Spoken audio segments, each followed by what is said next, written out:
Bonjour à tous. Donc sur cette première séance à l'atelier bois, j'ai repris un travail en fin de compte que l'on a fait en tout début d'année. Si vous vous rappelez bien, on avait pris un relevé à main levée de notre atelier et nous l'avions redessiné sur une table à dessin. En se servant d'une échelle, on avait dessiné donc cet atelier sur une feuille A3. Cette fois-ci, je vous demande la même chose, c'est le même travail, mais je vous ai dessiné donc une cuisine à main levée que vous avez dû recevoir et que vous avez reçu d'ailleurs sur Pronote. Je vous ai mis les feuilles jointes donc de ce relevé et la description du travail que je vous demandais. Donc je vous demande de réaliser ce dessin avec l'échelle 1/25e sur une feuille A3, donc une feuille de cette grandeur-ci. J'espère que dans un premier temps, vous avez tous lu l'ensemble des consignes. Une fois que vous avez lu l'ensemble des consignes, la première chose à faire, c'est de connaître toutes les cotes de votre dessin. Pour connaître toutes les cotes de votre dessin, vous devez réaliser ce tableau. C'est un tableau de proportionnalité.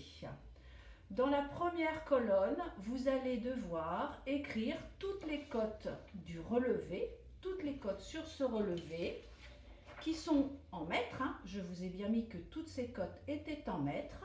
Donc vous allez devoir les renommer dans votre tableau, mais cette fois-ci, vous allez les nommer en centimètres. Ce sera beaucoup plus facile ensuite pour pouvoir faire votre dessin.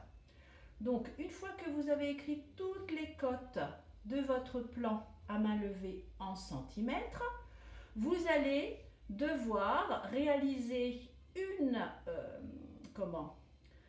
vous allez devoir écrire quelle opération vous devez faire en sachant que l'échelle au 25e est au 25e, quelle opération vous devez faire pour avoir la distance sur votre plan.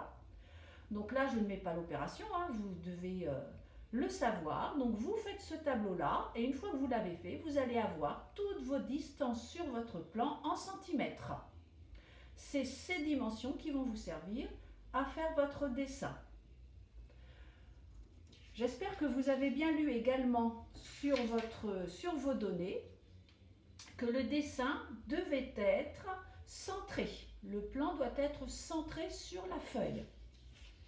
Alors pour le centrer, il faut bien sûr dans un premier temps faire les deux centres d'un côté et de l'autre, horizontale et verticale de votre feuille. Ainsi, vous allez pouvoir centrer votre plan avec toutes les cotes du tableau. Vous allez pouvoir le centrer sur votre feuille. Une fois que le dessin sera fait, avec toutes les cotes, toutes les lignes d'attache, je vous ai fait un rappel comme quoi toutes les cotes étaient sur des lignes d'attache qui sont distantes de 1 cm l'une de l'autre sur ce plan. Vous mettez bien toutes les flèches et vous me mettez toutes les cotes réelles. Une fois que le dessin est fait, que toutes les cotes sont mises, votre dessin est pratiquement terminé. Il vous reste à dessiner, à écrire votre cartouche en bas à droite. Vous vous rappelez, en bas à droite, sur nos dessins techniques, nous faisons toujours un cartouche qui est découpé horizontalement. Donc, vous faites des lignes environ d'1 centimètre, vous en faites 3, 4, suivant la grosseur de votre écriture, et vous allez à l'intérieur pouvoir écrire votre nom, votre prénom, votre classe et tout ce que je vous ai demandé d'y inscrire sur ma demande, sur le document. Donc nom, prénom, classe, titre, échelle, date et l'unité de mesure des cotes. Quelle est l'unité de mesure des cotes sur ce dessin? Pourquoi on met ça? Vous savez pourquoi on met cette indication? C'est pour que le lecteur puisse ensuite, s'il prend votre dessin, savoir, il y a plein de chiffres, mais dans quelle unité de mesure sont-elles? Voilà, ce sera indiqué dans votre cartouche. J'espère que mes explications vous auront aidé pour ce travail que j'attends pour jeudi.